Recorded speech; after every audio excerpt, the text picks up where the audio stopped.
最近綺麗な風景を写真に残したいなって思い始めたんだ。いいですね。カメラを買うことにしたんですか？昨日カメラショップで初心者でも使いやすそうなモデルを見つけたんだ。それなら中古のカメラから探してみるのも良いかもしれませんよ。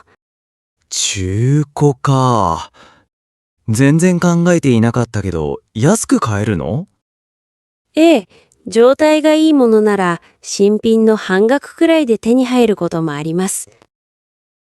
それは助かるね。お店の人に相談してみようかな。一緒に行きましょうか。私もレンズを探したいんです。それは心強いよ。ありがとう。いいえ、趣味が増えると休日が楽しみになりますね。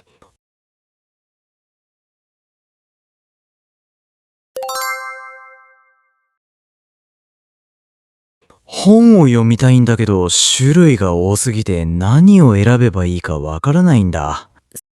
それならまずは人気のミステリー小説から読んでみてはどうですか？ミステリーか。展開が早くて飽きなさそうだね。ええ、一度読み始めると最後まで止まらなくなりますよ。おすすめの作家さんはいる？最近だとこの本がすごく面白かったですよ。貸しましょうか？本当に？じゃあお言葉に甘えて読ませてもらうよ。ぜひ読み終わったら感想を聞かせてくださいね。早く読みたくなってきた。本の世界に浸るのはリラックスできて最高ですよ。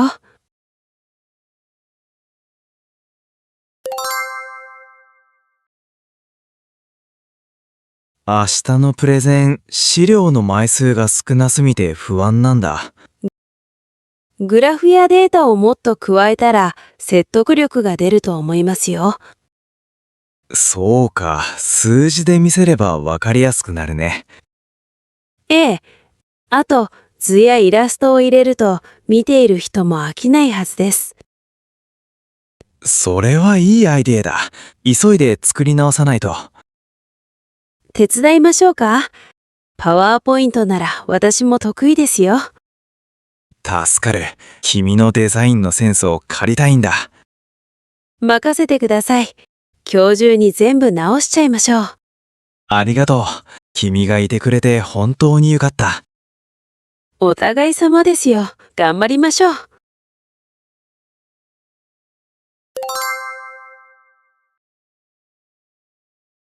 新しい部屋に置くソファー大きすぎるかな。ちょっと大きそうですね。メジャーでしっかり測りましたか？いやー、感覚で選んじゃったんだ。それだと失敗しますよ。まずは置く場所を新聞紙などでマークしてみるといいですよ。なるほど。それなら広さがイメージしやすそうだね。ええ、測り忘れて部屋が狭くなったが困りますから。確かに。明日もう一度部屋の広さを確認してくるよ。そうしてください。色もカーテンと合わせるといいですよ。相談してよかった。部屋作りって難しいね。でも一番楽しい時間でもありますよね。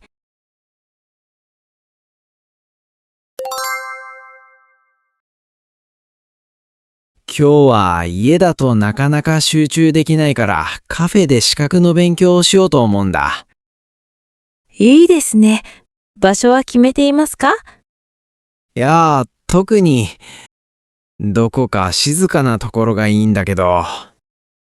駅から少し離れた場所にあるカフェなら広くて空いていますよ。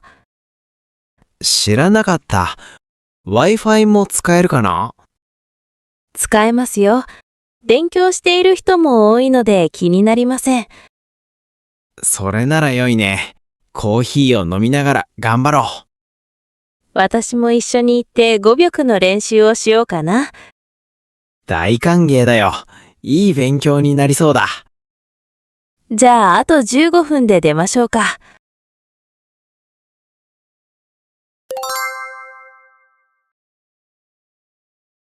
最近どうも体がだるくて仕事に身が入らないんだ。それ、疲れが溜まっているんじゃないですか？早く寝た方がいいですよ。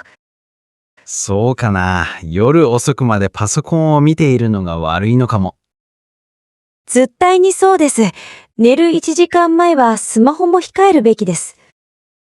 頭では分かっているんだけど、つい見てしまうんだ。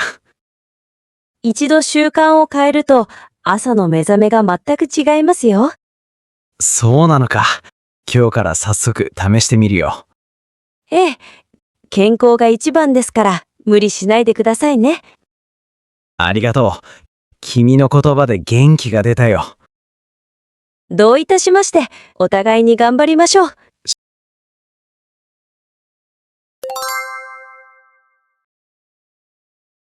食費を減らしたいんだけど、コンビニのお弁当が便利でつい買ってしまうんだ。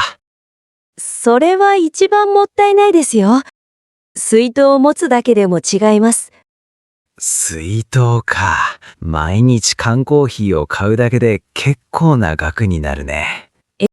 ええ、積み重ねると大きいですよ。他に安く生活するコツはある？買い物はスーパーのタイムセールを狙うのが一番ですよ。仕事帰りに寄ってみることにするよ。割引シールが貼られる時間を覚えておくとさらにお得です。すごい知識だね。君は本当に節約上手だ。自分の将来のために少しずつ頑張りましょう。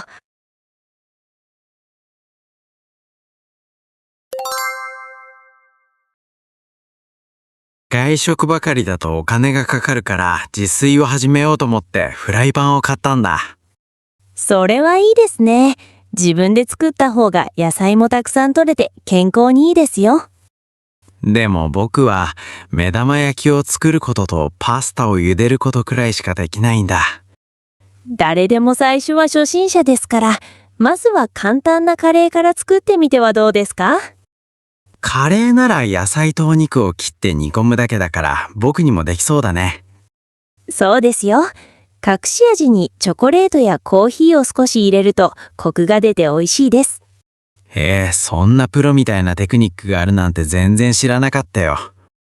YouTube で初心者向けの料理動画がたくさんあるから、見ながら作ると失敗しませんよ。今週末は動画を見ながらスパイスカレーに挑戦してみることにするよ。もし美味しくできたら、次の休みの日に私にもご馳走してくださいね。